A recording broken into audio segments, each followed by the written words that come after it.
Hello my friends, welcome to the first Ask MLG since basically forever. You could ask me questions in the community tab and, well, I will answer them today. We obviously have a couple of guide-like questions, but we also have some other questions that are related to Mobile Legends. Like the question I got in the DM from our dear 𝐃𝐢𝐬𝐬𝐿. What's your take on the recent news on Unity?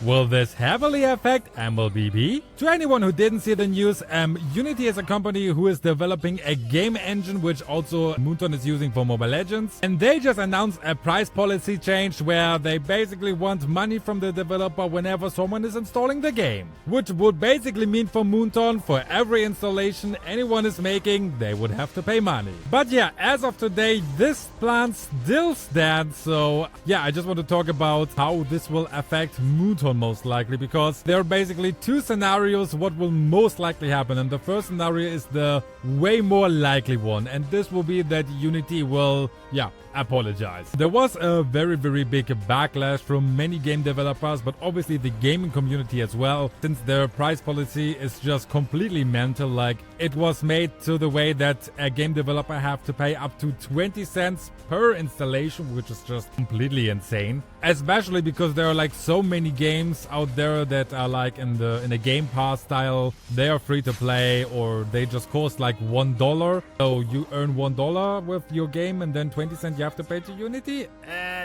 No. Yeah, so the most likely option is that they will make an apology, say they will review their price policy again and say like, oh, we're so sorry, we didn't expect this backlash, la la la la la. Basically like this. So I think there were two reasons for this, that they even announced this price policy change. The first one would be the more worrying one, where they would actually expect people accepting this. That would be like very worrying, because it should have been clear from the start that people will go against it, especially game developers, because I mean, hey, who suddenly wants to pay like millions of dollars more for their games that they already developed? Even for the games that were installed before game developers should pay money, which means like Moonton would have had to pay, I don't know how much, but it goes into the millions. So it was obvious there will be a backlash. So if they were like thinking people will just accept it, this would be very boring. What is way more likely, because I know how many game developers work, or many development companies work. I mean, I'm working in them since over 10 years now. I also work specifically in the gaming industry, so I know how the price policy is working behind the scenes. They were pushing it out just to see, okay, how far can we go? What will happen when we do this?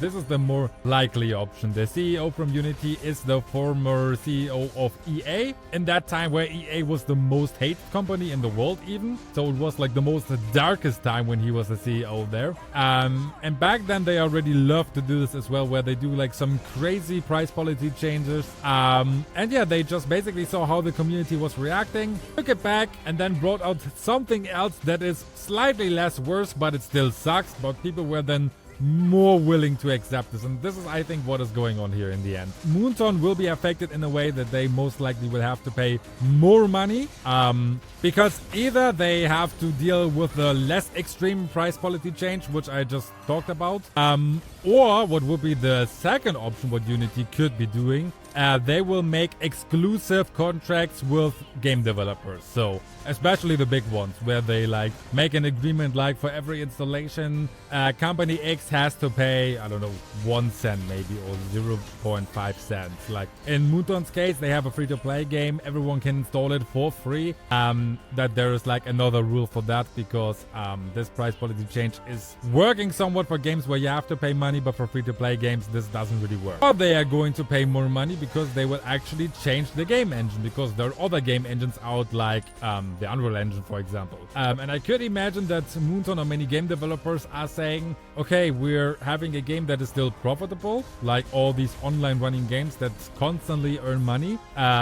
Let's just change the game engine to pay less money in the long term. The thing is, in the end, they're going to pay more money, although I don't think, like other people were already suggesting it, that suddenly all the skin prices will be higher. I don't think that they're doing it because, yeah, you can increase the prices as much as you want, but one day people are not willing to buy your product anymore. There's always like, you have to find this fine margin between like, okay, I'm not charging too less, but I'm also not charging too much. It must be somewhere in the middle that people are actually willing to pay for what you're offering. And that's sometimes very, very hard. When I was working in a game company, we also had to run a game engine change because that game engine we were using was just not being updated anymore, and we couldn't just use it anymore. And the prices still weren't really increased for the things that were already there. There were new products that were added to the game because it was also a free-to-play game. And these new products, they were higher priced than they maybe would have been. But yeah, what was already there wasn't increased. So it won't really affect us players a lot, because in the end, Mobile Legends is a free-to-play game. You don't need to buy skins. You can play forever for free. Okay, the next question is from Milks5178. Could you please continue the SolOQ Mythical Glory using every hero only one series? I want to see more heroes getting picked like Clint, Phobius, etc.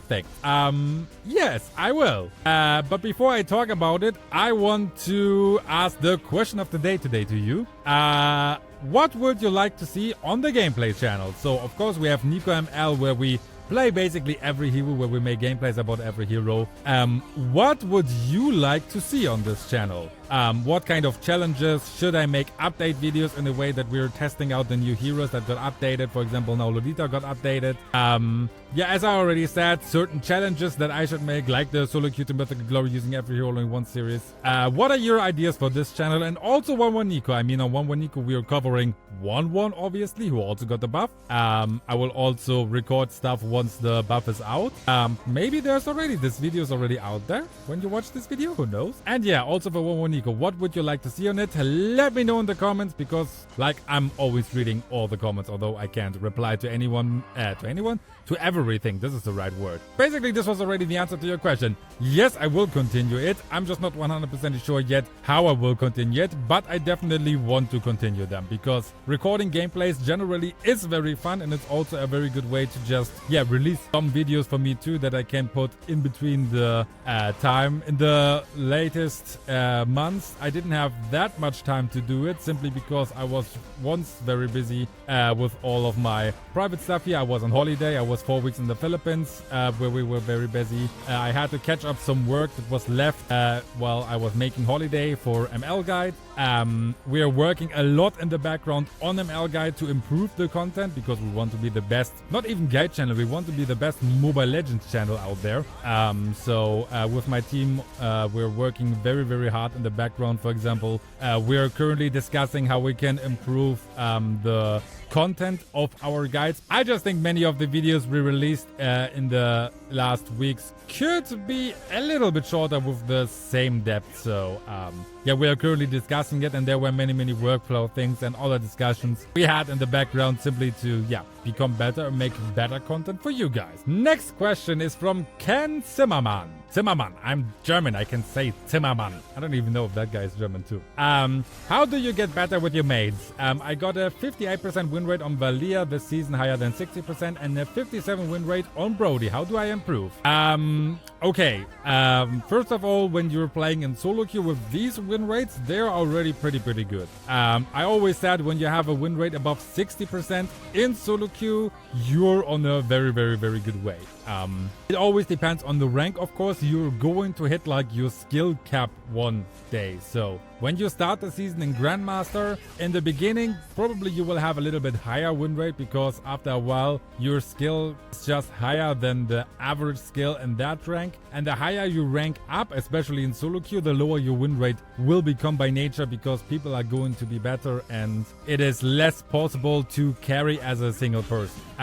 When I can easily run through Epic Legend, that's not like a big deal. But when we're reaching Mythical Glory, it obviously becomes much harder to carry everything in a SolOQ environment. So, but if you're somewhere around 60% win rate, you're doing definitely a very good job. So, how do you get better? I pointed out 3 things, or I wrote down 3 things that you could do better. I assume you're already, since you are writing comments on my videos, and I saw you already before too, I assume you already watched guides, so this will be like the very first thing I would advise anyone who wants to become better. Watch guides. They are there so you learn how to become better because Mobile Legends is doing a terrible job of teaching people how to play the game. The tutorial is definitely not enough to learn how to play the game. And sadly, Mobile Legends or Moonton is not really having the interest in promoting guide videos, at least not yet. The conversation that I had with them until now, they were not really in favor of like having like a guide section in the game. So the first thing I would definitely advise you, if you're not doing it already,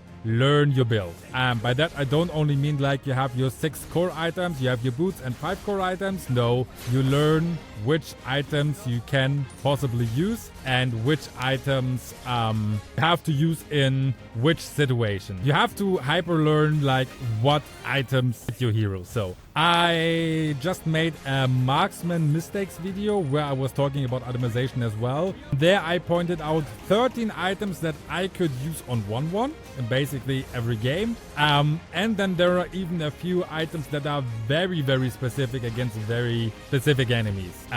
So there are more than 13 items that you can theoretically use on 1-1. But obviously you only have, with Wobo you have 6 slots because she don't need boots. But yeah, this is really a thing that you need to focus on. So when you say, for example, you have Valia, you need a blowing wand and ice cream wand. Obviously these are your core items. This you need in every game. But then there are also many situational items that you should only use when it fits the enemy, or sometimes even your own team. It really depends on the hero that you're having.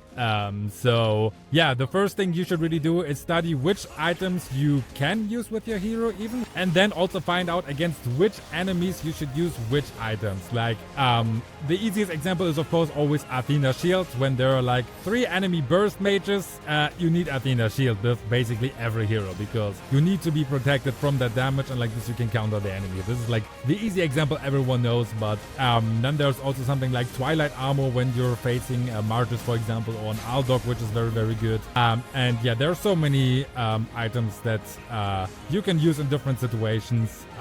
You have to learn the item combos. I made an item combo guide which is covering item combos for almost every hero. So this is also very, very good. And yeah, basically just learn how to do itemization, also how to do low tier itemization. So you also mentioned Brody. For Brody you need Blade of the 𝐉𝐸𝐶 and Malefic Roar. When you build Blade of the 𝐉𝐸𝐶, the very, very first item you should always get is Fury Hammer. I say this in probably every video whenever I play a hero that can build either Hunter Strike or Blade of the 𝐉𝐸𝐶, but you have to get a Fury Hammer first so you can have the early game penetration, because you will deal so much more damage when you build this item. If you're not doing this when playing Brody, there you already have a big problem. The second advice I can give to you is analyze your game. So you don't have to analyze your good things. You have to analyze the mistakes you made. So when you had a game where you died 5 times, you just got a shitty silver medal or even bronze. Doesn't matter if you win or lost in the end. When you yourself, you were not performing very well,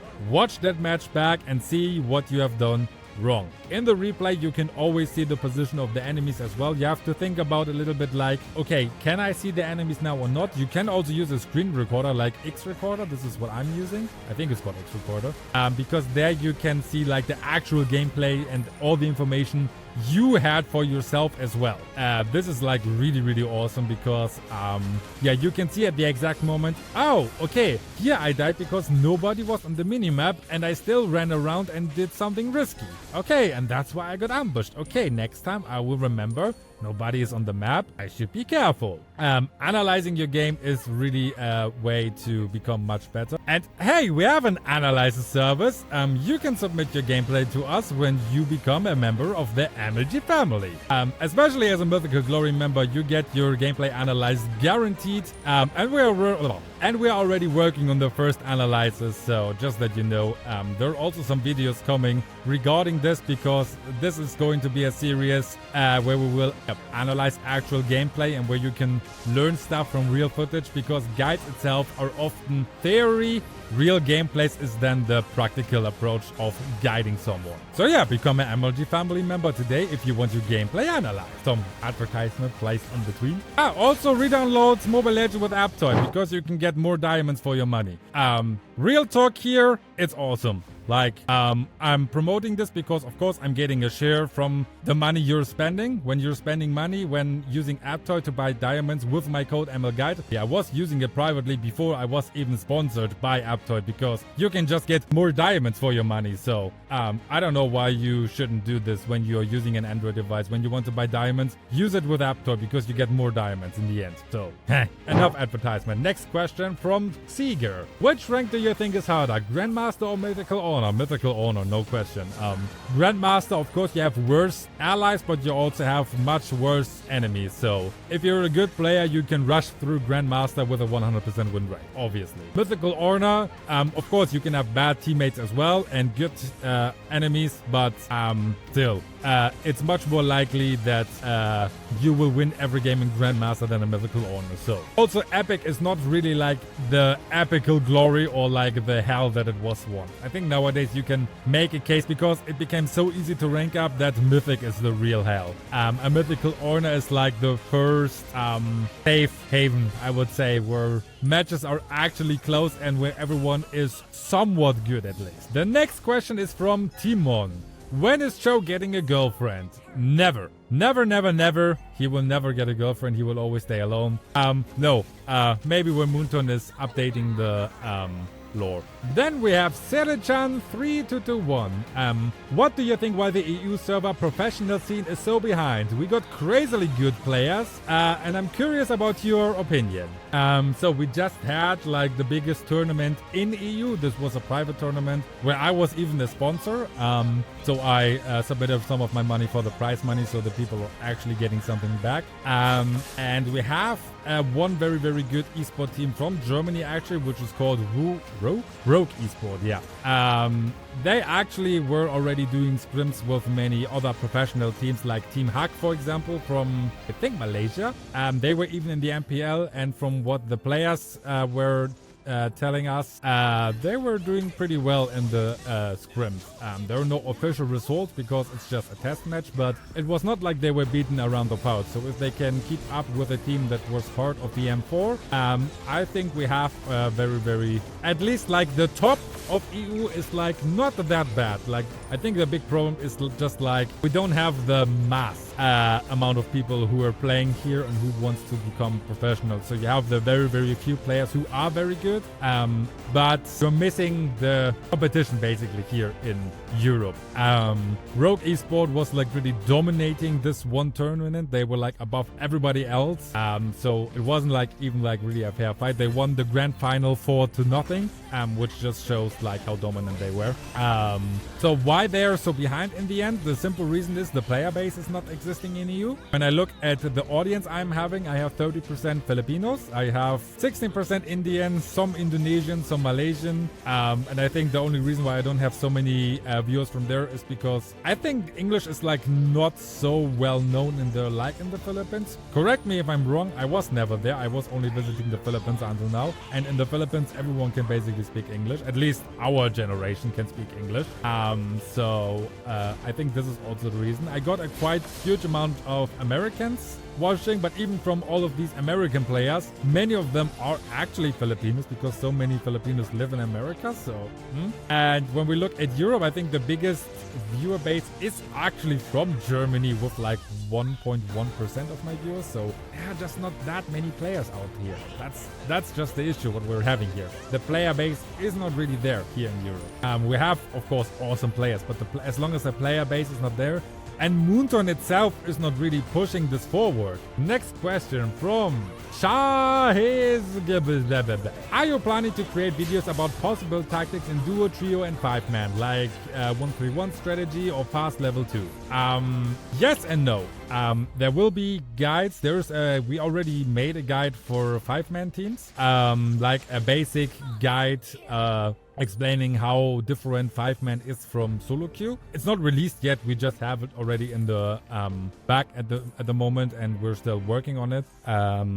But as most of you guys are playing mostly in SolOQ and occasionally with friends and not trying to become professional players, I'm always having to see when we're making videos, I have to see it always a little bit from a business side. So when we're releasing videos, I'm obviously paying my people. I always have to see, is this video what we're making, can this get the views we need so we get enough money back from YouTube to create this video.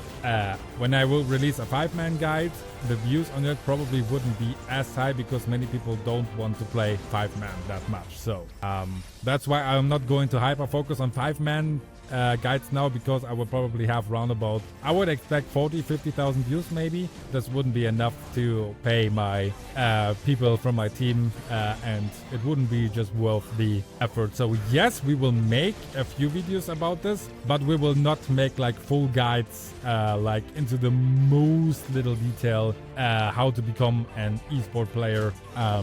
Although many of the guides we're making, these are like the basic foundations that you need to become a professional player. Let's be real here as well. When we talk about map awareness, this counts not only for SolOQ, this also counts for 5-man. And stuff like fast level 2, we were talking about this already before as well. We already mentioned it quite a few times. The possibility for a roamer, for example, to go to the XP lane to become level 2.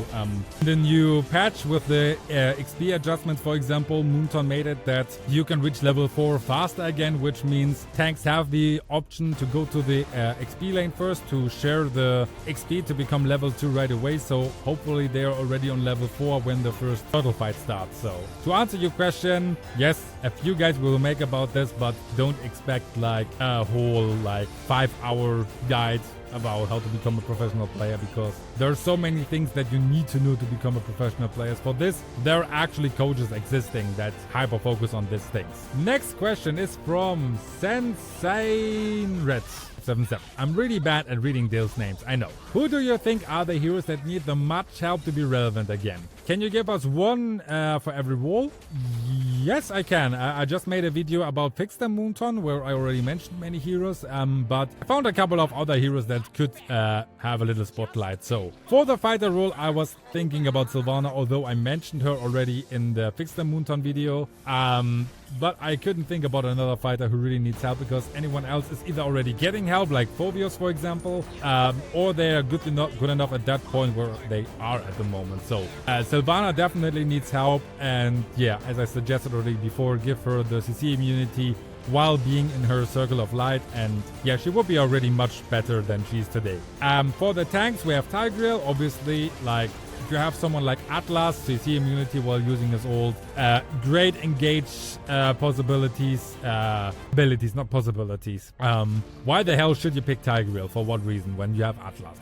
𝐾𝐲𝐬𝐬 either needs to have same abilities like CC immunity while casting his ult, or you have to give him a general overhaul to make him more unique, because there are just way better options out there than 𝐾𝐲𝐬𝐬. As marksman, I was thinking about Mia. I mean, she's also the poster girl of Mobile Legends. She's still on the Mobile Legends icon. But I think if someone is like your poster girl, you should make her usable. You could also say Layla here as well. They both basically count the same.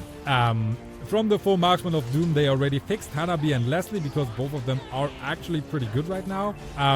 But yeah, Layla and Mia also need an overhaul to become useful, especially because many players are actually using them, so you should make them better than they are at the moment.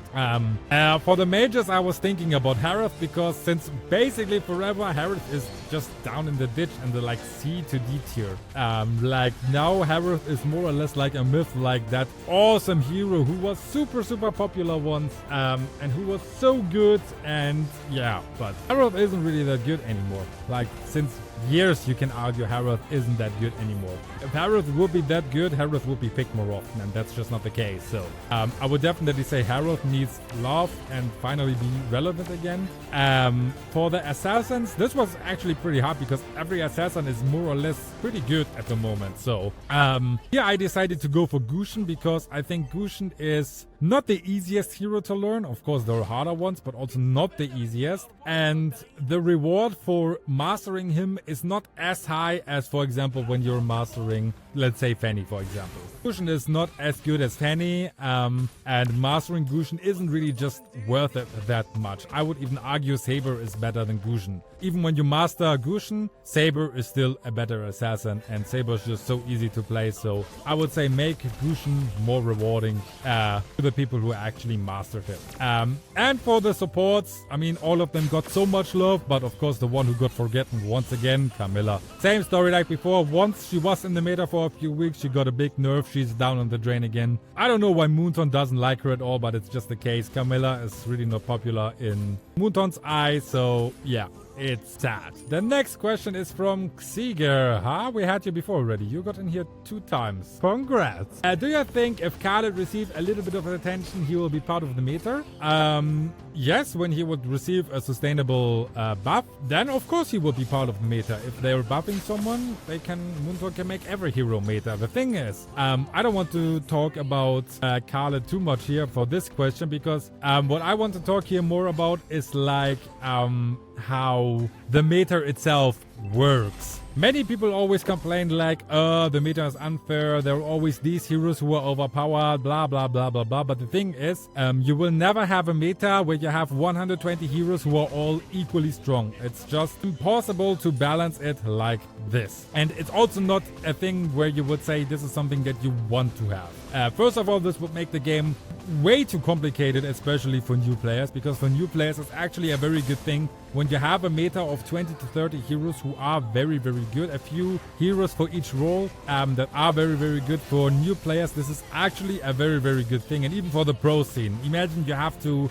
know every small little detail about every freaking hero, and every hero could change the entire outcome of the game. This would make the game, even for the pro scene, probably too complicated. Although, I mean, who knows?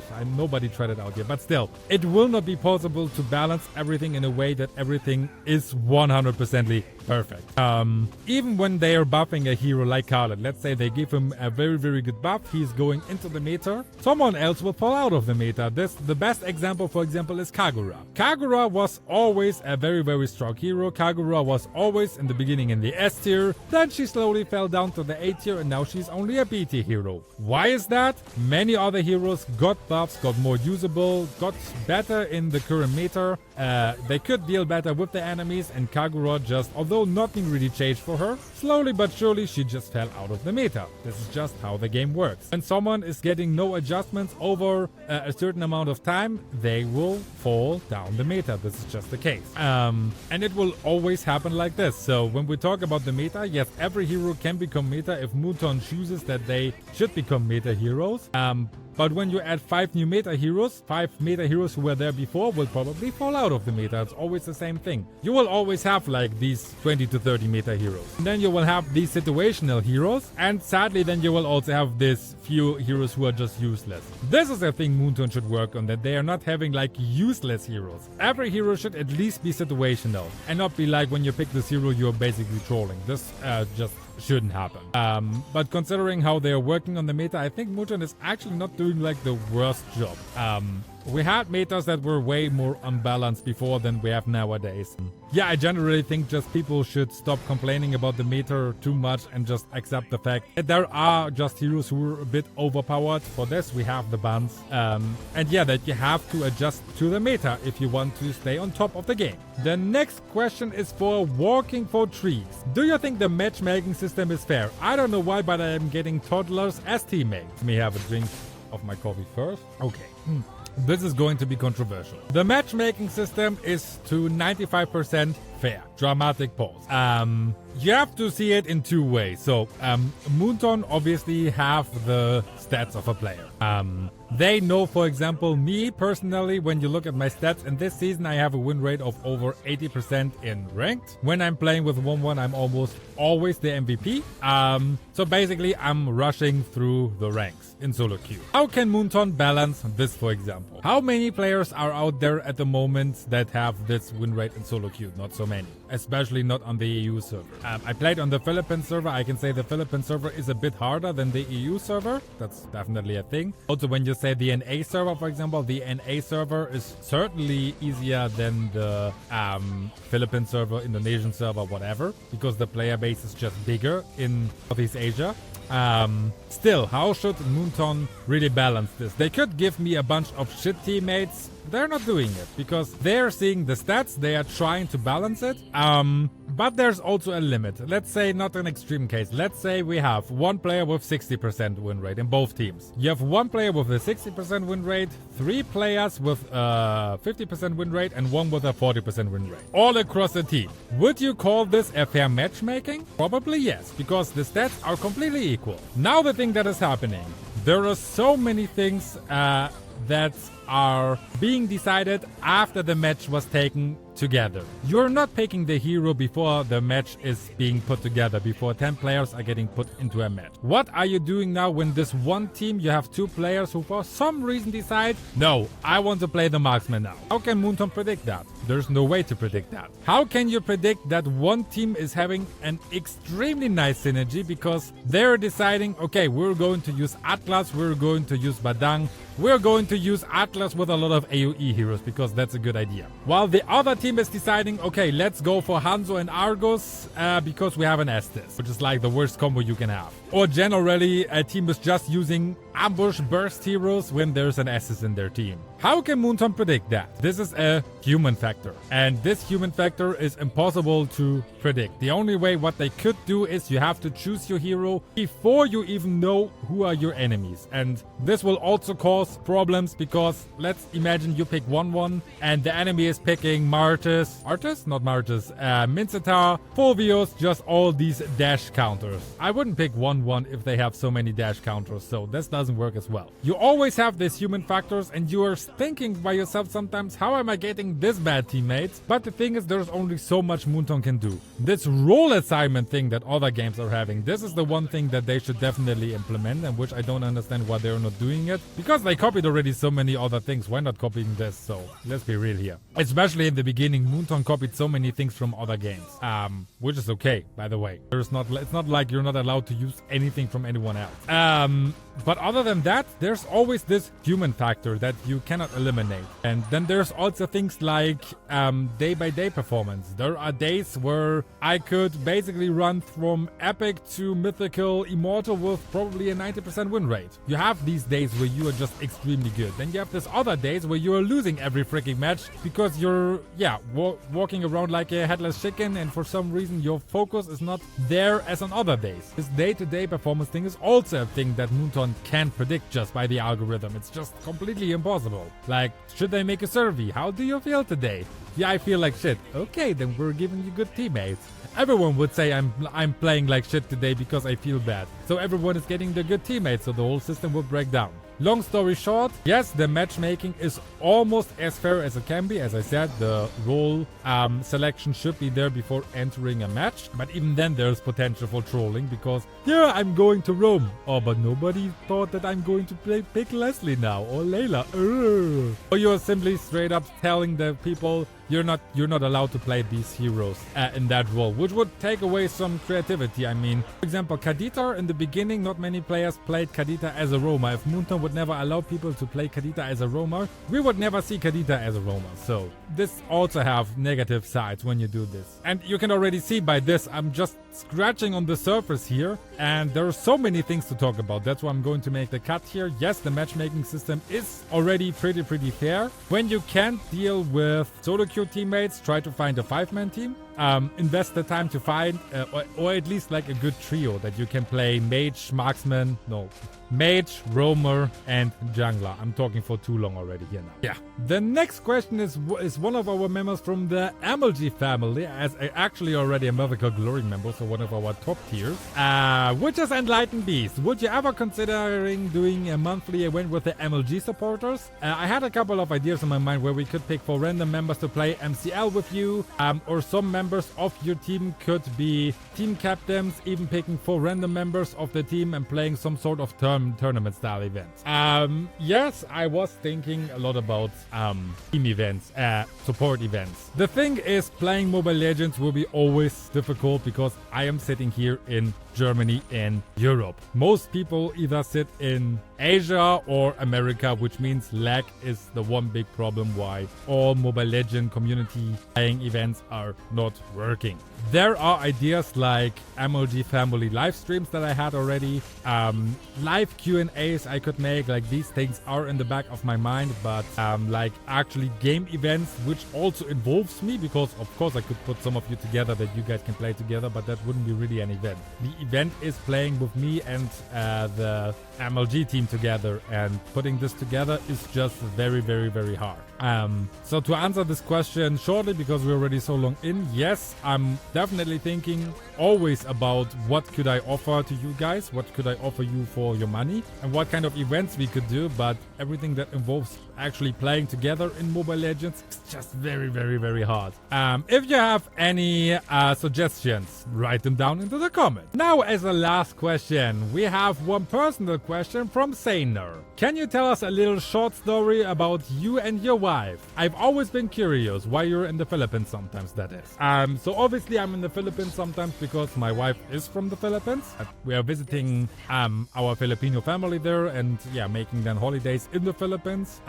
That's the one reason. Although since I make ML Guide, we were just one time together in the Philippines, because in December we were not in the Philippines, we were actually in Japan. So close, but not Philippines. Let me say a short story. Let me think. I actually have two stories I want to share. The first story is, without my wife, nobody of you would watch this video now. Why? My wife was the person who introduced me to Mobile Legends. I think in one of my first videos I even said it. My wife was the reason I even started to play Mobile Legends, because I never even heard of Mobile Legends before I met her.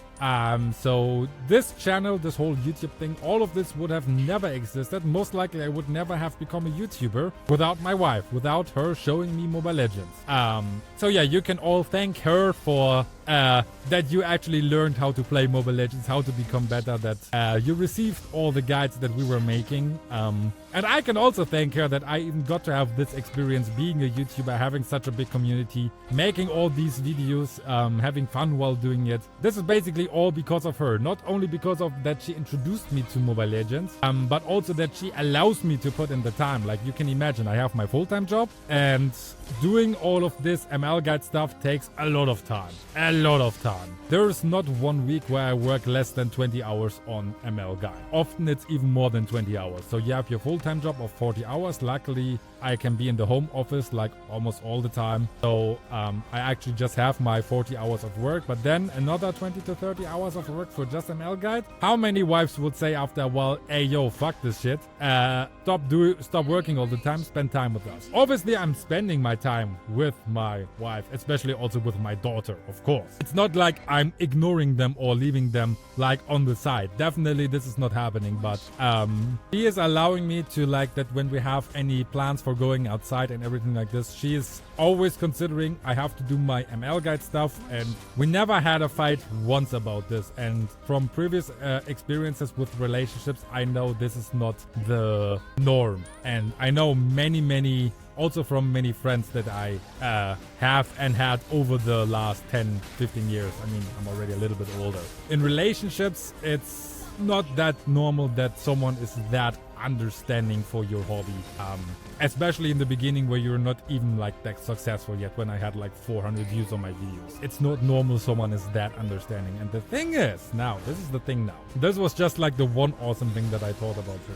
Generally, I can say I have probably the most awesome wife in the world. I know she's watching these videos because whenever she is cooking, for example, or she's cleaning our house, like I'm sitting here a lot of my computer, she's doing almost all the house chores. She's doing it because she knows how busy I am with this stuff, and because she loves me and she loves our daughter, obviously, she's always keeping our back free. She is so caring, so loving. Like, I never meet any person in my life who's so caring about other people. Not only to us, to her siblings as well, to like so many people. She's so caring and so loving. She's always thinking about everyone else first before herself. That sometimes it's not even healthy how she's doing it. Sometimes she's thinking too much about others than herself.